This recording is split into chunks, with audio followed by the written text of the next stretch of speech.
नमस्कार दोस्तों, स्वागत है आपका friend set preparation YouTube channel पर। और इस चैनल पर मैं लेके आता हूं रोजाना जनरल स्टडी और करंट अफेयर से रिलेटेड ये वीडियो, जिसमें मैं बात करता हूं कि किस तरह से आप अटेम्प्ट कर सकते हैं कॉम्पिटिटिव एग्जाम में इस तरह के क्वेश्चन को। तो क्वेश्चन को प्रैक्टिस करने के लिए ये वीडियो आप यूटिलाइज कर सकते हैं। चलिए वीडियो स्टार्ट करते हैं। चैनल पर नए हैं तो चैनल सब्सक्राइब कर लीजिए और कमेंट करके जरूर बताइए अपने बारे में, ठीक है। चलो स्टार्ट करते हैं फर्स्ट क्वेश्चन के साथ। फर्स्ट क्वेश्चन में आपसे बोला जा रहा है Malimath committee often seen in the news is related to. Malimath committee के बारे में पूछा जा रहा है। ये आजकल न्यूज में काफी रहता है, इसकी वजह क्या है, ठीक है। तो ये चार ऑप्शन है जिसके बारे में आपको अटेम्प्ट करके बताना है। फर्स्ट ऑप्शन में बोला जा रहा है reform in the criminal justice system. हमारी कंट्री के अंदर क्रिमिनल जस्टिस सिस्टम को रिफॉर्म करने के लिए ये कमेटी बनाई गई थी। ऑप्शन बी में आपसे बोला जा रहा है reform in the agriculture produce and marketing committee. ये एक तरह से जो कमेटी है वो एग्रीकल्चर और मार्केटिंग बेस्ड पर है, यानी कि इसमें रिफॉर्म लाने के लिए कमेटी बनाई गई थी। ऑप्शन सी में आपसे बोला जा रहा है reconstructing rural banking structure in India. हमारी कंट्री के अंदर रूरल बैंकिंग यानी गांव वाले एरिया में बैंकिंग सिस्टम को ठीक करने के लिए, रिफॉर्म लाने के लिए ये कमेटी बनाई गई थी। ऑप्शन डी में आपसे बोला जा रहा है formulating the policy regarding the small scale industry, यानी कि जो लघु उद्योग है, छोटे उद्योग जो है, उनके बारे में बोला जा रहा है कि उन उद्योग के अंदर एक सिस्टमैटिक चेंज लाने के लिए, रिफॉर्म लाने के लिए ये कमेटी बनाई गई थी। अब क्वेश्चन को अटेम्प्ट करके बताइए माली-मात कमेटी किससे रिलेटेड है। तो इस क्वेश्चन का जो करेक्ट आंसर है, करेक्ट आंसर ऑप्शन ए है। ऑप्शन ए के अकॉर्डिंग ये है कि ये माली-मात कमेटी जो है ये हमारी कंट्री के अंदर क्रिमिनल जस्टिस सिस्टम के अंदर रिफॉर्म लाने के लिए बनाई गई थी।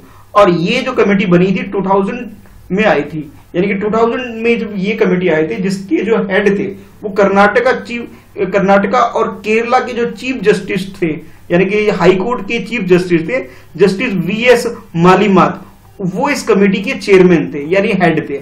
और हेड होने की वजह से इस कमेटी का नाम रखा गया था माली-मात कमेटी, जो कि हमारे कंट्री के अंदर जो क्रिमिनल सिस्टम जस्टिस का जो सिस्टम है, जो कि ब्रिटिश टाइम से जो चलता हुआ आ रहा था, हम उसे जो फॉलो कर रहे थे, उसके अंदर कुछ कुछ चेंजेस की जो रिक्वायरमेंट थी, उस रिक्वायरमेंट को फुलफिल करने के लिए इस कमेटी ने टोटल 158 रिकमेंडेशन दिए थे। और ये सारे रिकमेंडेशन विक्टिम के फेवर में थे, जिस वजह से ये कमेटी काफी न्यूज में है और ये इंपॉर्टेंट हो जाती है। यानी कि जब भी आपसे पूछा जाए कि क्रिमिनल जस्टिस से रिलेटेड कौन सी कमेटी है, तो आपको पता होना चाहिए माली-मात कमेटी है। और इन्होंने 158 रिकमेंडेशन दिए थे ताकि इस सिस्टम को अच्छा बनाया जा सके। चलिए देखते हैं नेक्स्ट क्वेश्चन को। नेक्स्ट क्वेश्चन में आपसे पूछा जा रहा है बाल गंगाधर तिलक जी के बारे में, ठीक है। तो क्वेश्चन इस तरह से, विद रेफरेंस टू द बाल Gangadhar Tilak consider the following statement. यहां आपके पास स्टेटमेंट 1, 2 ये गिवन है और आपने बताना है कि करेक्ट स्टेटमेंट क्या है, ये बताना है। ऑप्शन ए में आपसे बोला जा रहा है, चलिए पहले स्टेटमेंट पढ़ लेते हैं फिर ऑप्शन की तरफ जाएंगे। फर्स्ट स्टेटमेंट बोला जा रहा है he was the founder of Deccan education society. हमारी कंट्री के अंदर जो डेक्कन एजुकेशन सोसाइटी है उसके फाउंडर बताए जाते हैं कि बाल गंगाधर तिलक है।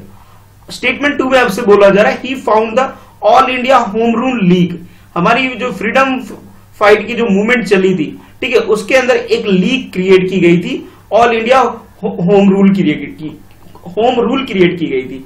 तो ये बताया जा रहा है कि भाई इसका जो फाउंडर थे, इसके फाउंडर बाल गंगाधर तिलक थे, और ये जो ऑपरेशन करते थे, यानी जो काम करते थे, वो महाराष्ट्र के लिमिटेड एरिया में काम करते थे। तो ये दो स्टेटमेंट है बाल गंगाधर तिलक जी के बारे में। आप जानते ही हैं अभी रिसेंटली इनका जन्म दिवस गया था, यानी कि आप कह सकते हैं इनकी जयंती गई थी। जयंती की वजह से ये टॉपिक इंपॉर्टेंट हो जाता है। और क्योंकि ये फ्रीडम फाइट, हमारी कंट्री के जो स्ट्रगल मूवमेंट थे, उसमें इनका कंट्रीब्यूशन बहुत ज्यादा था, जिस वजह से भी ये क्वेश्चन आपके लिए मैंने लेके आया हूं। ऑप्शन ए में बोला जा रहा है फर्स्ट स्टेटमेंट करेक्ट है। ऑप्शन बी में बोला जा रहा है सेकंड स्टेटमेंट करेक्ट है। और ऑप्शन सी में आपसे बोला जा रहा है बोथ 1, 2 दोनों स्टेटमेंट करेक्ट है। और ऑप्शन डी में आपसे बोला जा रहा है कि नाइदर 1 नॉट 2, इट मींस दोनों स्टेटमेंट गलत है। तो बाल गंगाधर तिलक के बारे में थोड़ा सा पढ़ लीजिएगा अगर आप क्वेश्चन को ठीक से अटेम्प्ट नहीं कर पा रहे तो। चलिए अब बताइए करेक्ट आंसर इस क्वेश्चन का क्या होगा। तो इस क्वेश्चन का जो करेक्ट आंसर है ऑप्शन ए इसका करेक्ट आंसर है, यानी कि डेक्कन एजुकेशन सोसाइटी की अगर हम बात करें, ठीक है, इसकी जो स्थापना या एस्टेब्लिश जो किया गया था, ये बाल गंगाधर तिलक जी के द्वारा किया गया था। साथ ही साथ गोपाल गणेश आगरकर, ठीक है, इन लोगों ने मिलकर के इस सोसाइटी को संगठन मतलब इसके फाउंडर मेंबर है।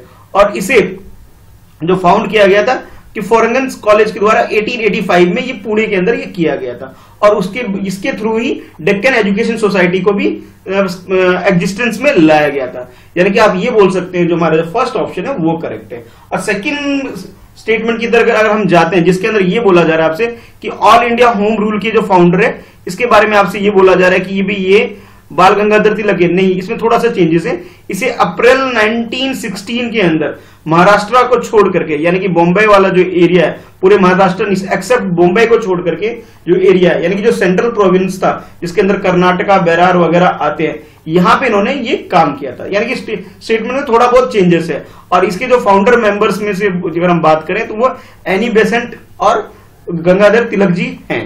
ठीक है, तो आप ये बोल सकते हो जो करेक्ट आंसर हमारा हो गया, करेक्ट आंसर ऑप्शन ए हो जाएगा। और बाकी और भी इनके क्या नाम है बाल गंगाधर तिलक जी के द्वारा और जो कंट्रीब्यूशन है वो आप देख सकते हैं कि उन्होंने स्वदेशी मूवमेंट जो हमारी कंट्री में हुआ था उसे बॉयकॉट करने में काफी योगदान दिया था। इन्होंने फॉरेन बुक्स वगैरह का भी काफी बॉयकॉट किया था। इंडियन होम रूल मूवमेंट के अंदर भी ब्रिटिश के अगेंस्ट में इन्होंने काफी काम किया हुआ है। तो आप इस तरह से समझ सकते हैं कि कितना इंपॉर्टेंट पर्सन है हमारे फ्रीडम फाइट मूवमेंट के अंदर। करेक्ट आंसर ऑप्शन ए है। अब देखते हैं नेक्स्ट क्वेश्चन। इस क्वेश्चन में आपसे बोला जा रहा है with reference to the government e market, यानी जिसे शॉर्ट में जीईएम हम बोल सकते हैं कि government e market place portal, consider the following statement. इस पोर्टल के रिगार्डिंग में आपके पास ये फर्स्ट स्टेटमेंट है और इसके बाद ये सेकंड स्टेटमेंट है। आपसे पूछा जा रहा है कि भी करेक्ट आंसर क्या हो सकता है, ये बताइए इन ऑप्शन को ध्यान में रखते हुए करेक्ट स्टेटमेंट को चूज करके। तो स्टेटमेंट 1 में आपसे बोला जा रहा है it is operated under the ministry of agriculture and farmer welfare, यानी कि government e market place portal के बारे में बोला जा रहा है। इसे एग्रीकल्चर और फार्मर वेलफेयर की जो मिनिस्ट्री है हमारी कंट्री के अंदर वो इसे ऑपरेट करती है। स्टेटमेंट 2 में आपसे बोला जा रहा है it provide facility of reverse e auction, e auction के लिए रिवर्स ई ऑक्शन की तरह की फैसिलिटी प्रोवाइड करती है ये पोर्टल। ये दो स्टेटमेंट है। अब आपके पास ये 4 ऑप्शन है, आपने चूज करना है कि करेक्ट आंसर क्या है। ऑप्शन ए में बोला जा रहा है फर्स्ट स्टेटमेंट करेक्ट है, बी में बोला जा रहा है सेकंड स्टेटमेंट करेक्ट है, सी में आपसे बोला जा रहा है बोथ 1 2 दोनों ऑप्शन आपके करेक्ट है, और डी में आपसे बोला जा रहा है नाइदर 1 नो 2। इट मींस दोनों ही स्टेटमेंट क्या है, गलत है। आपके अकॉर्डिंग सही स्टेटमेंट क्या है, क्वेश्चन को अटेंड करिए। इस क्वेश्चन का जो करेक्ट आंसर है वो ऑप्शन बी है। बी का मतलब यह हुआ कि सेकंड स्टेटमेंट करेक्ट है, फर्स्ट स्टेटमेंट गलत है। गलत इसलिए आप वो जान लेते हैं, आपको ये बोला गया था यहाँ पे कि फार्मर वेलफेयर जो मिनिस्ट्री वो इसके अंडर काम करती है, नहीं गलत है। अगर हम बात करेंगे गवर्नमेंट ई मार्केट पोर्टल की, अगर हम बात करें, ठीक है, ये पोर्टल जब भी आप मार्केट टर्म आ जाता है आपके सामने तो मार्केट का मतलब ये है कि भी हमारी कंट्री के अंदर कॉमर्स और इंडस्ट्री मिनिस्ट्री इसके अंदर इन्वॉल्व हो जाती है।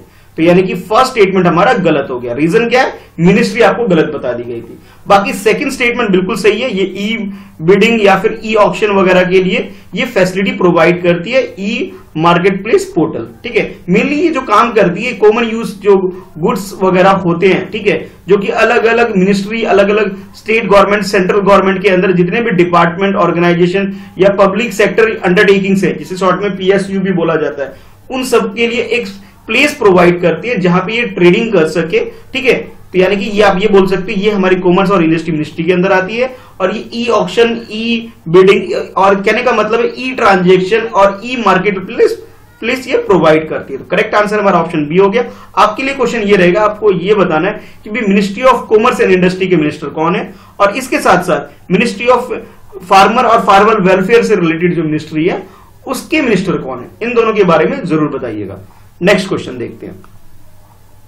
नेक्स्ट क्वेश्चन में आपसे पूछा जा रहा है with reference to the representation of people act, जिसे शॉर्ट में PRPA 1950 भी बोला जाता है, कंसीडर द फॉलोइंग स्टेटमेंट। यानी कि रिप्रेजेंटेशन ऑफ पीपल एक्ट के रिगार्डिंग में आपके पास ये दो स्टेटमेंट है, ये स्टेटमेंट 1 है और इसके बाद ये स्टेटमेंट 2 है। ठीक है, आपने बताना है करेक्ट स्टेटमेंट कौन सा है, करेक्ट हमें चूज करना है, वो हमारा आंसर होगा। ऑप्शन से पहले एक स्टेटमेंट पढ़ते हैं। फर्स्ट स्टेटमेंट में ये बोला जाए it provides for the allocation of seat. ये क्या, ये जो एक्ट है ये क्या करता है, एलोकेशन प्रोवाइड करता है, सीट का एलोकेशन प्रोवाइड करता है। अगर हम बात करें किसकी, लेजिस्लेटिव असेंबलीज की और लेजिस्लेटिव काउंसिल की, किसी भी स्टेट के अंदर। ठीक है, किसकी बात की जा रही है, रिप्रेजेंटेशन ऑफ पीपल्स एक्ट की बात की जा रही है, जो कि 1950 वाली बात की जा रही है, ध्यान रखिएगा। अच्छा, सेकंड स्टेटमेंट में बोला जा रहा है it disqualify a person convict as a sentence of a 2 year or more than from the contesting election. ये क्या करती है कि भी किसी भी डिस्क्वालीफाई कर सकती है किसी भी पर्सन को, अगर उसे सेंटेंस मिला है 2 ईयर या उससे ज्यादा, अगर उसे जेल वगैरह हुई है तो उसे डिस्क्वालीफाई कर सकती है, ये बोला जा रहा है। ये 2 स्टेटमेंट है, इसके अकॉर्डिंग आपको आंसर चूज करना है। ऑप्शन ए में बोला जा रहा है फर्स्ट स्टेटमेंट करेक्ट है, बी में बोला जा रहा है सेकंड स्टेटमेंट करेक्ट है, सी में बोला जा रहा है बोथ 1 2 दोनों स्टेटमेंट करेक्ट है, और डी में आपसे बोला जा रहा है नाइदर 1 नॉट 2, इट मींस दोनों ही स्टेटमेंट क्या है, गलत है। तो ये 4 ऑप्शन है, 4 ऑप्शन में से करेक्ट आंसर आपके अकॉर्डिंग क्या है, क्वेश्चन को अटेम्प्ट कर लीजिए। तो इस क्वेश्चन का जो करेक्ट आंसर है, करेक्ट आंसर ऑप्शन ए है, यानी कि फर्स्ट स्टेटमेंट ही सिर्फ करेक्ट है, सेकंड स्टेटमेंट गलत है। गलत क्यों अभी जानते हैं, पहले ये देख लेते हैं भी ये जो पीपल्स एक्ट है यानी कि रिप्रेजेंटेशन ऑफ पीपल्स एक्ट है, जैसे इसमें मेंशन ही था आपको कि 1950, इट मींस 1950 में ही पास हुआ होगा, इस वजह से ये। और ये क्या करता है, ये हमारी कंट्री के अंदर सीट एलोकेशन यानी कि जो कितने मेंबर यानी कि एमएलए या एमपी किसी भी पर्टिकुलर प्लेस से खड़े हो सकते हैं, ये पॉपुलेशन के हिसाब पे एलोकेशन करता है ये, ठीक है। यानी कि फर्स्ट स्टेटमेंट बिल्कुल करेक्ट है। अच्छा, अगर हम बात करेंगे डिस्क्वालिफिकेशन ऑफ वोटर्स की, अगर हम बात करें तो उसमें थोड़ा सा चेंजेस है। वो चेंजेस ये है कि वो 1950 वाला जो रिप्रेजेंटेशन एक्ट पीपल्स एक्ट है उसके अंदर ना आकर के ये 1951 के अंदर जो है उसके अंदर आता है, ठीक है। यानी कि आप ये बोल सकते हैं कि भी सेक्शन 8 जो आता है, सेक्शन 8 ऑफ एक्ट, ये पीपल्स रिप्रेजेंटेशन एक्ट वाला जो है, ये इसकी अगर हम बात करें 1951 वाला, उसके अंदर ये पावर दी गई है, उसके सेक्शन 8 के अंदर ये पावर दी गई है, जिसके अंदर ये बोला जा रहा है कि 2 ईयर या उससे ज्यादा अगर कोई जेल जाता है, ठीक है, सेंटेंस हो जाती है, सेंटेंस का मतलब अगर उसे कोई अपराध घोषित हो गई है उसका या जेल हो गया तो उसे वो डिस्क्वालीफाई कर सकता है। यानी कि सेकंड स्टेटमेंट हमारा गलत होगा। बस गलत क्यों, 1950 और 1951 की वजह से माइनर चेंज है, आपको सिमिलर लगेगा लेकिन गलत हो सकता है स्टेटमेंट, तो आप ध्यान रखिएगा। आपके लिए छोटा सा क्वेश्चन यहाँ पे और रहेगा कि आपको ये बताना है कि अभी रिसेंटली 2019 में इसके अंदर कुछ चेंजेस आए हैं, आपको ये बताना है कि चेंजेस क्या है। यानी कि आप ये बोल सकते हो कि हमारी कंट्री में ये रिप्रेजेंटेशन ऑफ पीपल्स एक्ट है, ठीक है, इसके अंदर कुछ चेंजेस लाए गए 2019 और 20, ये जो अभी रिसेंटली काफी पॉपुलर मुद्दा था, काफी न्यूज में भी था, क्या चेंजेस आए आपको ये बताना है, ठीक है। ये अमेंडमेंट क्या हुआ आपको ये बताना है, ठीक है। काफी राइट्स वगैरह भी हमारी कंट्री में हुए इसकी वजह से, तो आपको थोड़ा पता होना चाहिए क्या वजह है उसकी, तो ये भी थोड़ा सा पढ़ लीजिएगा। चलिए देखते हैं नेक्स्ट क्वेश्चन। नेक्स्ट क्वेश्चन में आपसे पूछा जा रहा है with reference to the Chandrashekhar Azad. अभी बाल गंगाधर तिलक और चंद्रशेखर आजाद की जयंती थी, ठीक है, इनका इनका बर्थडे था एक तरह से आप कह सकते हो, जिस वजह से ये क्वेश्चन मैं आपके लिए लेके आया हूं। एक वीडियो और है, नीचे डिस्क्रिप्शन में आपको एक वीडियो मिल जाएगी जिसके अंदर आप बाल गंगाधर तिलक के बारे में डिटेल में पढ़ सकते हैं, तो एक बार देख लीजिएगा। चलो क्वेश्चन को पहले अटेम्प्ट करते हैं। तो क्वेश्चन ये आपके लिए with reference to the Chandrashekhar Azad consider the following statement. Chandrashekhar Azad के बारे में ये फर्स्ट स्टेटमेंट है, ये सेकंड स्टेटमेंट है और ये थर्ड स्टेटमेंट है। आपको क्या करना है, इन तीनों स्टेटमेंट को पढ़ के चेक करना है कि करेक्ट स्टेटमेंट कौन सा है, उसके अकॉर्डिंग आपको बताना है कि करेक्ट आंसर इसका क्या होगा। फर्स्ट स्टेटमेंट में बोला जा रहा है ही established the Hindustan socialist Republican association, जिसे HSRA भी बोला जाता है। यानी कि इन्होंने एक चंद्रशेखर आजाद जी ने एक एसोसिएशन क्रिएट की थी जिसका नाम इन्होंने हिंदुस्तान सोशलिस्ट रिपब्लिक एसोसिएशन रखा था। स्टेटमेंट 2 में आपसे बोला जा रहा है the manifesto of the HSRA was title as the revolution, यानी कि आप कह सकते हैं कि विरोध एक तरह से इन्होंने टाइटल रखा था अपने इस ऑर्गेनाइजेशन का थीम बना करके मैनिफेस्टो में रखा था। अच्छा, थर्ड स्टेटमेंट में आपसे बोला जा रहा है कि martyrs day is observed all across India as a tribute to Chandrashekhar Azad, कि मार्टर्स डे यानी कि जिसे श्रद्धांजलि देने के लिए इनको एक शहीदी दिवस मनाया जाता है जिसका नाम है मार्टर्स डे रखा गया हमारी कंट्री के अंदर, और ये इनके रिस्पेक्ट में ये सेलिब्रेट किया जाता है पूरे कंट्री के अंदर, ठीक है। तो ये 3 स्टेटमेंट है। अब आपको ये बताना है कि करेक्ट स्टेटमेंट क्या है। ऑप्शन ए में बोला जा रहा है फर्स्ट स्टेटमेंट करेक्ट है, बी में बोला जा रहा है सेकंड थर्ड स्टेटमेंट करेक्ट है, सी में आपसे बोला जा रहा है फर्स्ट और सेकंड स्टेटमेंट करेक्ट है, और डी में आपसे बोला जाए 1 2 3, यानी कि तीनों ही स्टेटमेंट करेक्ट है। तो करेक्ट स्टेटमेंट क्या है ये आपको सिलेक्ट करना है इसके अंदर। तो इस क्वेश्चन का जो करेक्ट आंसर है, करेक्ट आंसर इसका सी का मतलब ये हुआ कि फर्स्ट स्टेटमेंट और सेकंड स्टेटमेंट तो बिल्कुल सही है, थर्ड स्टेटमेंट गलत है। गलत क्यों, आप उसके बारे में डिटेल में डिस्कस कर लेते हैं। फर्स्ट स्टेटमेंट में आपसे बोला जा रहा था कि इन्होंने हिंदुस्तान रिपब्लिक एसोसिएशन जिसे HSRA और फिर बाद में इसका नाम चेंज करके हिंदुस्तान सोशलिस्ट रिपब्लिक आर्मी रख दिया था, ठीक है, इसका ये फाउंडर मेंबर थे। बिल्कुल सही बात है, बिल्कुल सही स्टेटमेंट है। नाम किसने चेंज किया था थोड़ा बहुत आपको याद होगा अगर आप थोड़ी हिस्ट्री को अगर आप पढ़ते हैं। मैं तो आपको ये एडवाइस करूंगा कि चंद्रशेखर आजाद वाली मूवी है शहीद, कोई सा भी, नया वाला पुराना वाला कोई सा भी एक बार जरूर देख लीजिएगा। आपको बहुत सारे हिस्ट्री और फ्रीडम फाइट के जो इससे रिलेटेड काफी आपके कॉन्सेप्ट क्लियर हो जाएंगे। 2-2.5 घंटे में आपकी मूवी कंप्लीट हो जाएगी और काफी टॉपिक आपके क्लियर हो जाएंगे। तो 1922 में इन्होंने ये स्टैब्लिश किया था और ये नॉन कॉपरेशन मूवमेंट से अलग होकर फिर इन्होंने ये स्टार्ट किया था। यानी कि आप ये बोल सकते हैं जब गांधी जी ने नॉन कॉपरेशन मूवमेंट को जब वापस ले लिया था तब इन्होंने ये एसोसिएशन क्रिएट की थी। पहले इसका नाम हिंदुस्तान रिपब्लिक एसोसिएशन रखा गया था, बाद में भगत सिंह ने थोड़ा बहुत चेंजेस करके इसके अंदर क्या नाम रखवा दिया था, इसका हिंदुस्तान सोशलिस्ट रिपब्लिक आर्मी रख दिया गया था। यानी कि फर्स्ट स्टेटमेंट तो बिल्कुल करेक्ट हो गया। बाकी इसके अंदर आप ये जान सकते हैं कि भी कौन कौन इसके मेंबर थे। तो फिरोजशाह कोटला यानी कि जब जो नई दिल्ली के अंदर है, दिल्ली गेट के आसपास जहां पे अभी क्रिकेट स्टेडियम भी है, ठीक है, वहां पर ये स्टैब्लिश हुआ था 1928 में। कितना हिस्टोरिक प्लेस है आपको भी पता लग गया होगा। तो यहाँ चंद्रशेखर आजाद ये कुछ फ्रीडम फाइटर है जो इन लोगों ने मिलकर के ये काम किया था। फिर चंद्रशेखर आजाद, अशफाकुल्ला खान, भगत सिंह, राजगुरु, सुखदेव और ये जो जोगेश चंद्र चटर्जी, ये कुछ मेंबर है। मैं कुछ लोगों के नाम लिख रहा हूं, बाकी और भी हैं।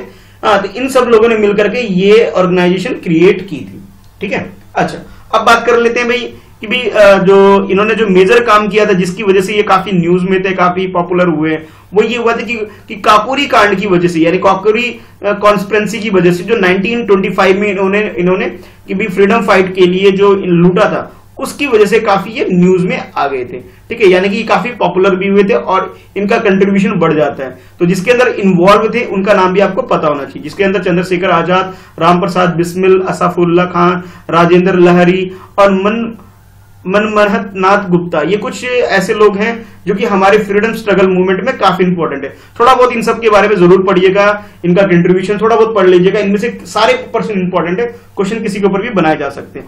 और बात कर लेते हैं थर्ड स्टेटमेंट की। थर्ड स्टेटमेंट में आपसे ये बोला गया था कि मार्टर्स डे ऑब्जर्व किया जाता है, सेलिब्रेट किया जाता है चंद्रशेखर आजाद को ट्रिब्यूट देने के लिए। नहीं जी, ये ट्रिब्यूट देने के लिए भगत सिंह, राजगुरु और सुखदेव, ये जो 3 पर्सन है हमारी फ्रीडम स्ट्रगल मूवमेंट में, जिनको की फांसी मिली थी मार्च 23 को, ठीक है, जिसकी वजह से ये दिन सेलिब्रेट किया जाता है हमारी कंट्री के अंदर, इनको ट्रिब्यूट देने के लिए, इनको श्रद्धांजलि देने के लिए मार्टर्स डे के रूप में। ठीक है, तो करेक्ट आंसर हमारा क्या हो गया, ऑप्शन सी हो गया। अब कमेंट करके बताइए कि आपका कितना स्कोर है और आपकी प्रिपरेशन कैसे चल रही है। डेली मैं ये वीडियो लेकर के आता हूं, आप इससे सीख सकते हैं, क्वेश्चन को अटेम्प्ट कर सकते हैं। ठीक है, तो आज की वीडियो में इतना ही है और जो क्वेश्चन मैंने आपसे पूछे जरूर आंसर दीजिएगा। ठीक है, मिलते हैं फिर नेक्स्ट वीडियो में।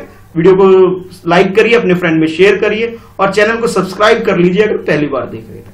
ठीक है, तो आज के लिए इतना है। कमेंट में पढ़ता हूं, हर किसी के जरूर कमेंट करिएगा।